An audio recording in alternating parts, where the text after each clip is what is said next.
Donc c'est parti, pour le code source des exercices, je vous ai fait un repository sur GitHub, vous avez juste à cliquer sur Download Zip juste ici, vous le dézippez, c'est juste un source.txt, ça va vous donner des liens vers les exercices que j'ai fait via CodePen, vous verrez au moment des exercices, à mon avis ça va vous plaire, c'est assez sympa. Très bien, donc dès que je parlerai des liens des exercices, il faudra regarder dans ce source.txt. Ensuite, quel éditeur de code on va utiliser? On va utiliser VS Code, Visual Studio Code. C'est un des meilleurs éditeurs de code, si ce n'est le meilleur. Et voilà, on va l'utiliser, je vais vous montrer plein de petites techniques avec, donc je vous conseille vraiment de suivre le cours avec, même si vous ne l'utilisez pas d'habitude. Mais si vous voulez utiliser un autre éditeur, c'est comme vous voulez, vraiment vous pouvez aussi utiliser un autre éditeur, il n'y a pas de problème. Donc pour le télécharger, vous faites ici Download for Windows ou tout ce que vous avez ici, très bien. Et donc on va se retrouver sur l'éditeur de code. Alors ici c'est juste une vidéo que j'avais faite d'une petite animation dans un coin, donc suivez-moi sur YouTube si vous voulez voir tout ça. Mais ici j'ai juste envie de vous présenter l'éditeur de code en fait, tout simplement. Il peut faire un petit peu peur au début vu qu'il y a pas mal de petits boutons, etc.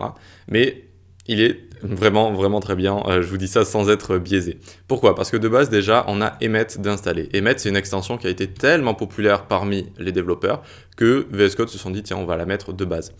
Qu'est-ce que c'est? Eh bien regardez, si on fait .maclass comme ça et qu'on appuie sur entrée ou sur tab, hop ça nous écrit div, classe, maclass, etc. et ça vous ferme comme ça la div. C'est quand même ultra pratique, ultra efficace. Donc ça c'est point, mais on peut le faire avec, vous pouvez écrire div aussi, bon ça va fonctionner pareil, ça va vous écrire une div de base, mais vous pouvez écrire p ici par exemple, tac, hop, et ça vous fait la même chose. On peut avoir des ID également, donc p hashtag mon ID comme ça, donc il faut des hashtags pour faire des ID, voilà très bien, et on peut faire des choses plus évoluées comme par exemple ul, li.item x5 comme ça, tac, et ça nous écrit par exemple une liste directement. Donc pendant le cours, on va utiliser Emmet, enfin légèrement quand on aura juste un petit peu d'HTML. Mais en général, tout ce qu'on va utiliser, c'est le système de classe. D'accord? Donc par exemple, quand je fais div maclass comme ça. Ok?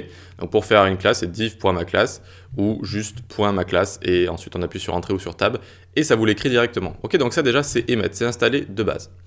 Ensuite, on va avoir une extension très sympa ici qui va être Live Server. Donc vous tapez Live Server après avoir cliqué sur les petits carrés juste ici.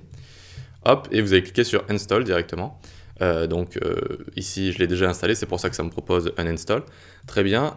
Et ici, ensuite, on va pouvoir aller dans un index HTML et faire clic droit, hop, Open with Live Server juste ici. Ou alors, on peut aussi cliquer sur Go Live juste ici. Et donc, regardez, Open with Live Server, ça va vous l'ouvrir dans un navigateur et hop, ça vous l'ouvre directement. Voilà, donc ça, c'était le petit projet que j'avais fait pour YouTube. Un petit menu circulaire comme ça, sympathique. Très bien.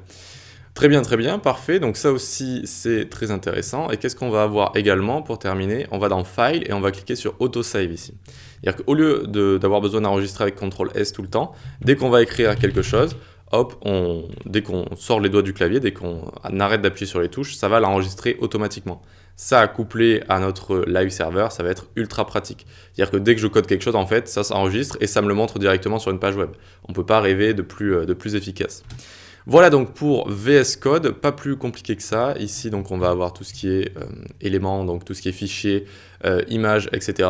On va y revenir plus en détail au fur et à mesure de la formation de toute façon. Et il y a même une petite section sur comment bien travailler avec VS Code où on ira un petit peu plus en profondeur avec tout ça. Mais pour l'instant, c'est tout ce que vous avez besoin de savoir. Ici, on utilise VS Code. On va pouvoir ouvrir les dossiers ici. La petite extension Live Server, Emmet, c'est déjà installé. Et puis, on va coder avec Autosave d'activer. C'est tout pour ça, on peut passer à la suite, on va pouvoir créer notre premier dossier et commencer à coder en JS. Allez, à tout de suite.